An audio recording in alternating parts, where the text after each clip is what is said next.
السلام علیکم ورحمت الله وبرکاته. زه مختار الله د جهانگیری علما او طلباو سره مخاطب یم. د ټولو علما او طلباو په خدمت کې دا گزارش دی او خصوصا د خطیبانو او د امامانو حضراتو په خدمت کې چې د دې حالاتو نه تاسو با خبره هر طرف ته د الله جل شانه د طرف نه امتحان دی. کله په زناورو باندې د لمپي سکن بیماری ده او کله سیلابونه دي او بېتحاشه بارانونه هم دي، سیلابونو دغه دي او ډېر لوی امتحانات دي. نو په دغه امتحاناتو کې د رجوع الی الله نه بغیر بل چاره نشته او مونږ کې او په خپل عوامو کې هم دې کې ډېر زیاته کمې محسوسیږي.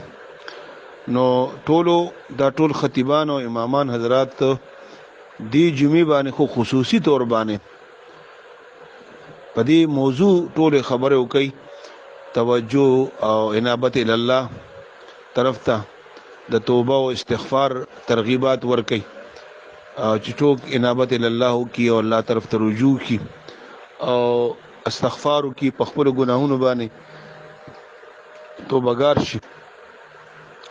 دویمه خبره چې کوم دی نو د دې دغه کې چې په کورونو کې څومره زنانه دي که نارینه دي هغوی ټول د یو وظیفې اهتمام وکړي، نو انشاءالله العزیز الله پاک په خیر وکړي.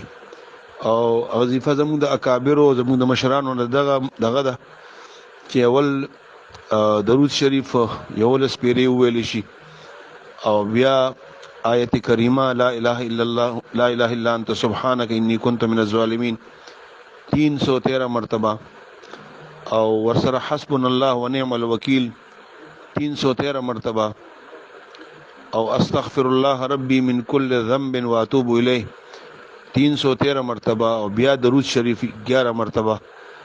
دا وظیفې په کور کې هغه اهتمام وشي او دارنګ په کوم درسګاونو کې ماشومان بچی دي کوم علما او قراو سره هغه دې په هغې باندې د دې اهتمام وکړي او دعاګانې د خصوصي طور باندې کوي چې الله جل شانه د دې ملک حالات چې کوم دی نو هغه درست کړي، د ټولې دنیا حالات درست کړي.